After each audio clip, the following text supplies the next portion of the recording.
Hi అండి, welcome to my channel. ఈరోజు topic వచ్చేసి లోక్పాల్ లోకాయుక్త.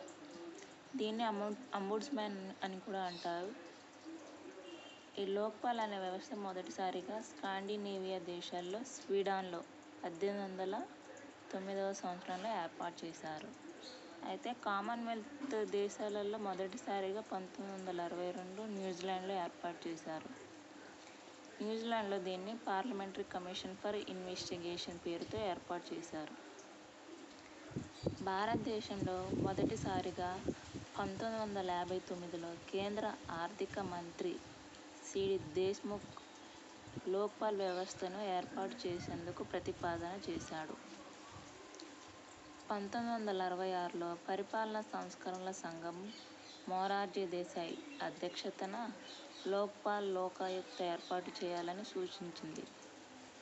మొదటిసారిగా ఇందిరాగాంధీ ప్రభుత్వం 1968 లోక్పాల్ బిల్లును పార్లమెంటులో ప్రవేశపెట్టారు.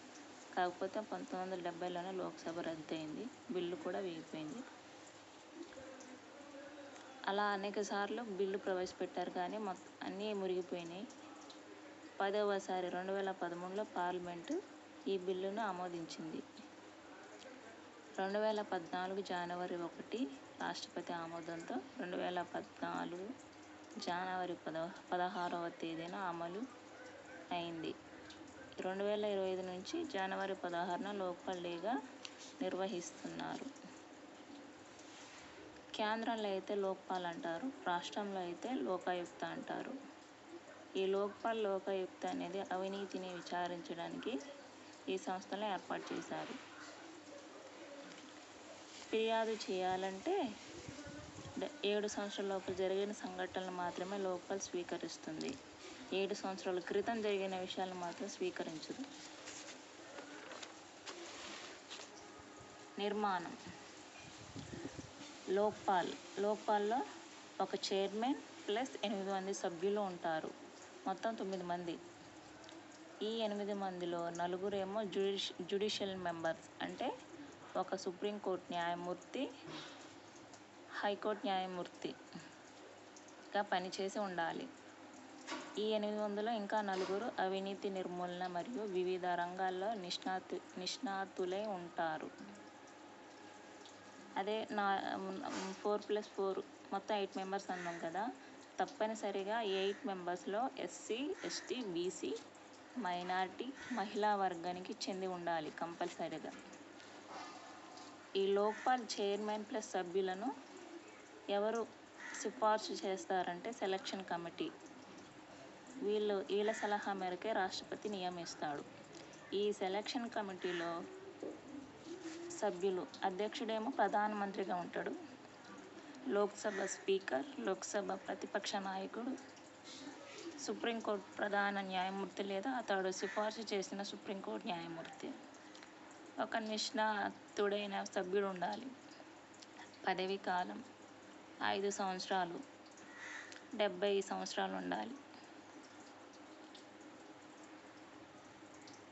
పునర్నియమనానికి అర్హులు కాదు. ఒకవేళ సభ్యులు పదవీ కాలం ముగియక ముందే చైర్మన్గా ఈ సభ్యులను నియమించవచ్చు. ఒకవేళ సభ్యులు పదవిలో 2 సంవత్సరాలు ఉంటారనుకోండి, మిగతా 3 సంవత్సరాలు ఉంటాయి కదా, ఆ 3 సంవత్సరాలు చైర్మన్గా ఉంటాడు. Maximum 5 years దాటకూడదు. తొలగింపు. అసమర్థత, దివాలా తీయడం కారణాలపై రాష్ట్రపతి తొలగిస్తాడు. ఈ చైర్మన్ ప్లస్ సభ్యుల రాజీనామా పత్రాన్ని రాష్ట్రపతికి ఇస్తారు. జీతం అంటే చైర్మన్కు సుప్రీంకోర్టు ప్రధాన న్యాయమూర్తితో సమానంగా ఉంటుంది, సభ్యులకేమో సుప్రీంకోర్టు న్యాయమూర్తితో సమానంగా ఉంటుంది. ఈ నివేదిక అనేది రాష్ట్రపతికి సమర్పిస్తారు. లోక్పాల్ అనేది ప్రధానమంత్రితో సహా కేంద్ర మంత్రులు, ఎంపీ, కేంద్ర ప్రభుత్వ ఉద్యోగులు, ఇతర ఉన్నత ఉద్యోగులు లోక్పాల్ పరిధిలోకి వస్తారు. మొట్టమొదటి లోక్పాల్ జస్టిస్ పినాకి చంద్ర ఘోష్. ప్రస్తుతం లోక్పాల్ చైర్మన్ అజయ్ మాన్గ్రావ్ ఖాన్విల్కర్.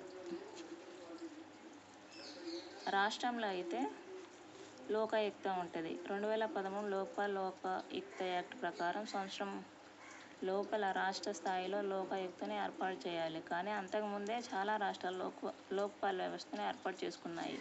అవి 1971లోనే మహారాష్ట్ర లోకాయుక్తని ఏర్పాటు చేసుకుంది. 1983లో ఒరిస్సా, 1970లోనే ప్రవేశపెడితే 1983లో అమలుకు వచ్చింది. 1983 నవంబర్ 2న ఆంధ్రప్రదేశ్ ఇది లోకాయుక్త ఉపలోకాయుక్తని ఏర్పాటు చేసుకుంది. ఈ లోకాయుక్త అనేది 21 రాష్ట్రాలలో ప్లస్ ఒక కేంద్రపాలిత ప్రాంతం ఢిల్లీ ఏర్పాటు చేసుకున్నాయి. పదవి కాలం వచ్చేసి 5 సంవత్సరాలు. తిరిగి పదవులు పొందడానికి అనర్హులు. నియామకం. హైకోర్టు ప్రధాన న్యాయమూర్తి సలహా మేరకు గవర్నర్ లోకాయుక్త అండ్ ఉపలోకాయుక్తను ఏర్పాటు చేస్తాడు.